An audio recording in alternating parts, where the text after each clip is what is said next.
ቅድመ አክሱም የፑንት ስልጣኔ፣ የኩሽ ስልጣኔ፣ የኑቢያ ስልጣኔ ራሱ የአክሱም ስልጣኔ የነበረበት የዛጉዌ ስልጣኔ የነበረበት ሀገር አሁን ከዛ ያነሰ ስራ ሲሰራ ሲያይ ሌላ ባለቤት ፈላጊ እንጂ ይቻላል ብሎ አያስብም።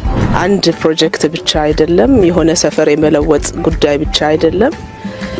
ኢትዮጵያ ነገ ዜጎቿ የሚኖራቸው ያኗኗር ዘይቤ ለውጥ ነው በዚህ አሻግሬ የማየው። አሁን ያዩዋቸው ቤቶች ንጹህ መሆናቸው ብቻ አይደለም፣ ሁሉም ነገር የተሟላባቸው መሆናቸው ብቻ አይደለም፣ በራስ አቅም በአካባቢ አቅም የተሰሩ መሆናቸው ነው። ከሁሉም በላይ ሌላ ሀገር ላይ ስንሄድ የምንመለከተው የምንቀናው ነገር ዛሬ በሀገራችን ተግባራዊ ሆኗልና ይሄ በጣም ትልቅ ስራ ነው ብለን ነው የምንወስደው። ቀለል ባለ መንገድ ከተማ ውስጥ ያለውን የኑሮ ዘይቤ ማምጣት የተቻለበት ነው። ይሄ አብነት ምን እንደሚሆን ካየን አቅሙ በየደረጃው አለ።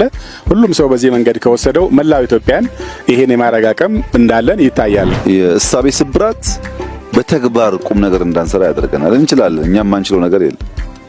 እንዳንችል ያደረገን የትኩረት የአቅጣጫ ስህተት ነው። እሱን ካስተካከል እንደሚቻል አይተናል። ማስፋትም እንዲሁ ይቻላል።